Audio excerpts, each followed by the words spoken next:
We had the president kind of riffing on masks for the last 2 days, telling us from his standpoint that maybe some scarves are better. And then just this evening, the mayors of our two biggest cities, New York and L.A., are telling people if you go outside, put something on your face. Yet silence, crickets from the official part of the government that would lay out such a thing. And citizens have been asking for weeks, should we wear these things or not?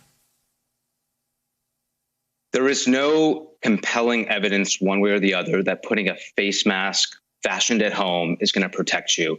Some evidence suggests maybe it does. Other evidence out of China, it doesn't. No conclusive evidence. And so if people want to make their own face mask at home, by all means, no one's going to stop you. But here's the concern. Is this going to be an off-ramp from let's not consume precious PPE that you're highlighting is a desperate need in urban areas like New York City for our healthcare workers? What we don't want is mixed messaging causing people to purchase surgical masks, other PPE. So if we can restrict it to homemade masks, fantastic. Do I think that's in practice going to happen? Who knows? And this is so confusing, and the messages change every 3 days. We need consistency, and we need evidence-based policies now, a national lockdown. Shannon Pettypiece, you heard the doctor. We see you in the daily briefings on live coverage. Is there anyone who is willing to admit that a national audience, just to the conversation we were just having, is getting inconsistent, misleading information, and often, again today, straight up misinformation from that podium? Well, I mean, you could see the inconsistencies, as Dr. Gupta is talking about in this briefing today. It was 2 hours and 20 minutes of inconsistencies. And at times, the people on the stage there on the dais contradicting each other. Take the issue of face masks.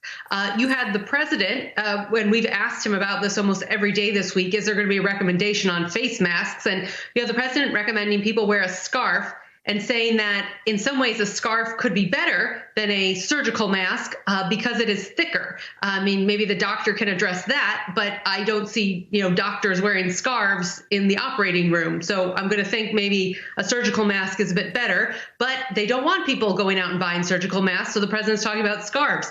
But a moment later, you had Dr. Birx almost contradict that by saying that, a real cautionary message saying we don't want to give people a false sense of security. We don't want them to think because they have a mask or a scarf on, they can now go out to a restaurant or hang out with their friends.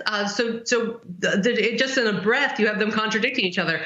Jared Kushner, you had come up to the stage and talk about this data-oriented process they have for allocating resources. Yet at the same time, talking about an anecdote from this week where instead of using data, it was a call from one of the president's friends in New York that caused him to distribute a large bulk of N95 masks to a New York City hospital. So a phone call from a president's friend gets you masks doesn't necessarily sound like this thorough data-driven approach he had spent so much time talking about. It's very confusing, and it's confusing for us sitting in the room. It's confusing for me sitting there, and I've sat through every one of these this week, so I can empathize with everyone at home who's confused and not to mention scared at this point.